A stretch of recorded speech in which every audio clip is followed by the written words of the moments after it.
O Homelander já é um dos melhores vilões de todos os tempos? E o que significa ser vilão?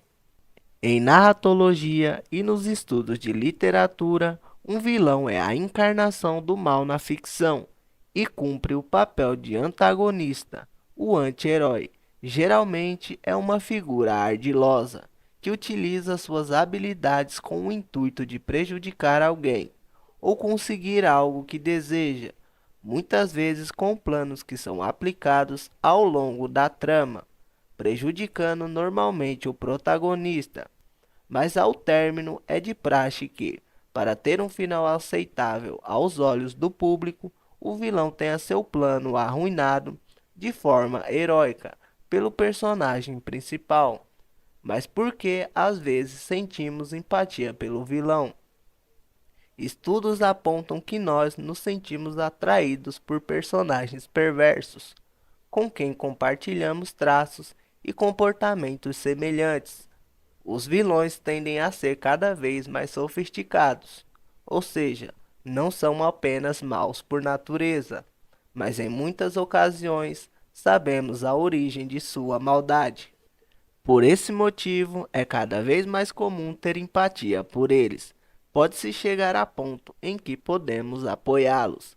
De acordo com o estudo publicado na revista Ciência Psicológica, uma das razões pelas quais podemos nos identificar com vilões é porque temos coisas em comuns com eles. Isso pode parecer preocupante. Como podemos nos identificar com eles se são vilões? O fato é que esse apreço se deve em parte aos nossos traços psicológicos compartilhados, mas em última análise é porque eles são vilões fictícios.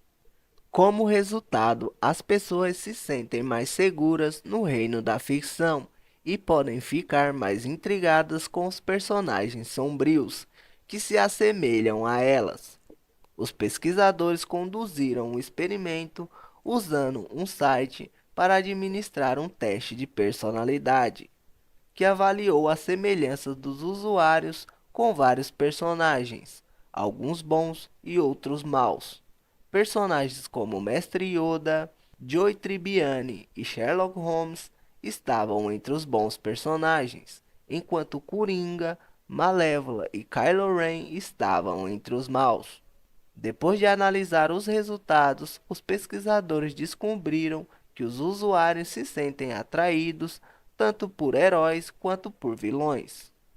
Esses personagens costumam ser astutos, planejam muito bem suas maldades, são insensíveis ao sofrimento alheio e não se importam em fazer o mal. Eles têm um desejo transbordante de domínio e poder, por exemplo, obter dinheiro e conseguir a submissão dos outros através da imposição de sua vontade. São pessoas muito sedutoras, mentem com facilidade e não se importam com os meios para atingir os seus fins. São cruéis porque gostam de fazer o mal, de ver os outros sofrerem e adoram saber que causam dor. Eles também têm muitos rostos, não costumam ter uma identidade única, mudam dependendo das circunstâncias e da conveniência para atingir os seus objetivos. Um exemplo é o Coringa em Batman, o Cavaleiro das Trevas. Ele conta histórias diferentes de como ele conseguiu as suas cicatrizes em seu rosto. O mal e os vilões têm formas diferentes de serem vistos, de acordo com a idade das pessoas. Por exemplo, as crianças sempre procuram uma definição clara entre os dois lados, um personagem bom ou ruim, e o bem sempre deve triunfar. Na adolescência, o bem e o mal podem ser ambivalentes, mas no final busca-se o triunfo do bem. Já na fase adulta, os indivíduos entendem que nem sempre haverá justiça e honestidade. A atração por vilões fictícios não é algo novo, mas a psicologia por trás disso ainda tem que ser explorada. Talvez nos sentimos atraídos por vilões que são consistentes entre seus pensamentos e ações, o que podem realizar planos que certamente nunca faríamos. mas que em nosso consciente desejamos, o que torna Homelander um dos maiores vilões da história.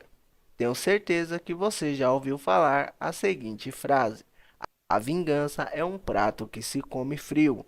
Ela quer dizer que, ao ser atingido por acontecimentos ou por atitudes, a tendência é que este arquitete forma de devolver na mesma moeda, ou ainda pior do que lhe foi feito, com o intuito de se sentir melhor. Esta é a descrição de uma pessoa que alimenta o sentimento de vingança em si. São indivíduos que geralmente sentem bastante raiva, ódio, rancor, inveja e vontade de revidar sempre, com um intenso desequilíbrio emocional, ou seja, que não possui a habilidade de controlar aquilo que mais lhe prejudica, que são as emoções, como sentimentos negativos cultivados constantemente. Ele é ciumento. Ciúme é um estado emocional do ser humano provocado pela falta de exclusividade do sentimento, da dedicação e do cuidado da pessoa com quem se gosta. Ele se apresenta como uma reação complexa de qualquer indivíduo a uma ameaça perceptível ou a algo que este possua com uma relação valiosa ou algo que tenha apreço. O ciúme pode aderir um significado mais amplo, não necessariamente associado ao sentimento partilhado entre pessoas. Ele pode representar o receio de perder algo. O ciúme está intimamente relacionado à inveja, no momento em que ele é capaz de produzir desgosto ou tormento a um indivíduo, principalmente pelo fato dele não possuir algo que pertence a outra pessoa. Ele é mentiroso.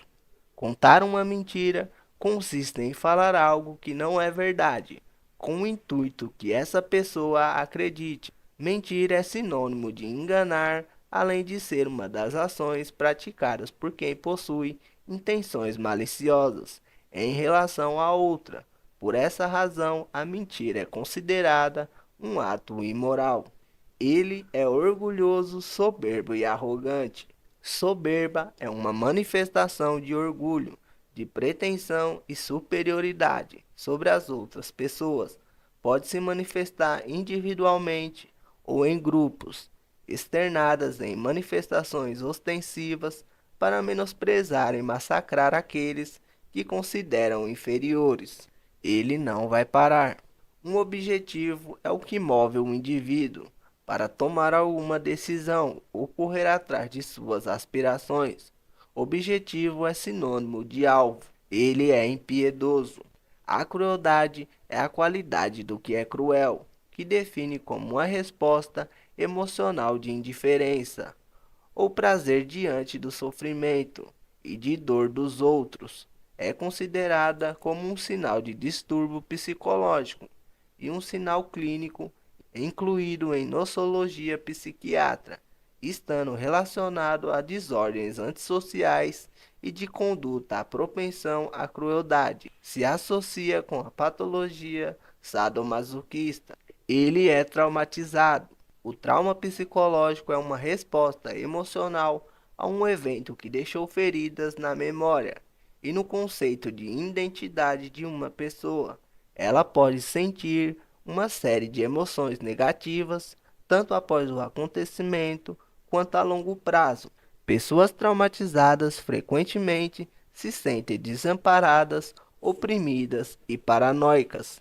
Elas têm consciência que são poucas os que conseguem compreender o que passaram. Como consequência do trauma, algumas podem desenvolver mania de perseguição e acreditar que os outros querem lhe fazer mal. Ele é inteligente.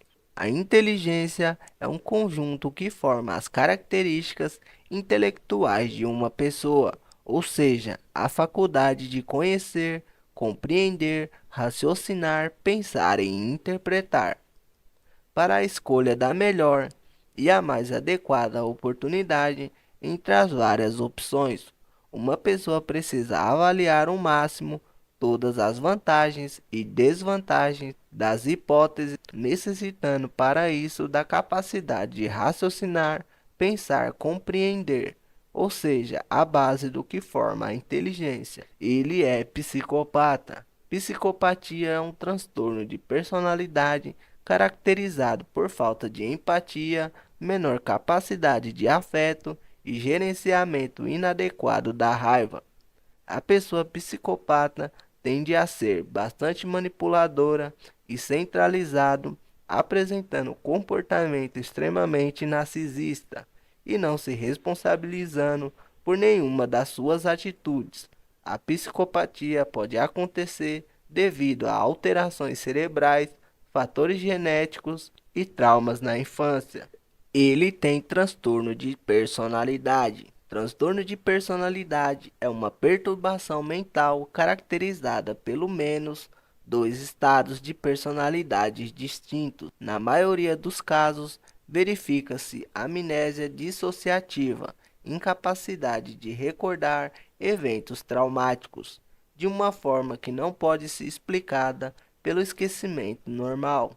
Define-se dissociação como um processo mental complexo que promove aos indivíduos um mecanismo que os possibilita enfrentar situações traumáticas ou dolorosas. É caracterizada pela integração do ego, sendo o ego o centro da personalidade, para ser definido como a habilidade de um indivíduo em incorporar a sua percepção.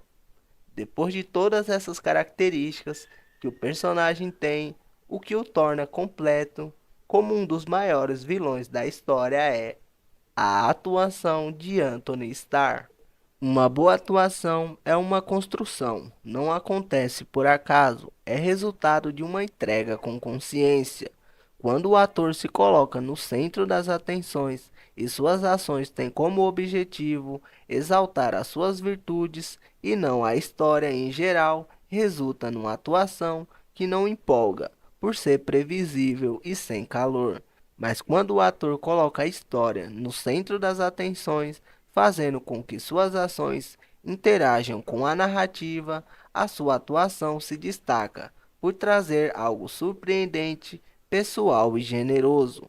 Uma boa atuação é aquela que colabora com a história que se está contando, que fica impregnada em nossa mente e toca o nosso estômago. Uma boa atuação mantém a nossa vontade de continuar vendo a história e o que vai acontecer com aquele personagem. A atuação de Anthony Starr em The Boys é gigantesca. A toda cena que o Homelander aparece, ela é tensa, pesada e tem um clima de medo no ar. Mas e aí? Qual é o melhor vilão da ficção na sua opinião? Não se esqueça de se inscrever no canal e se curtiu o vídeo, deixa o like.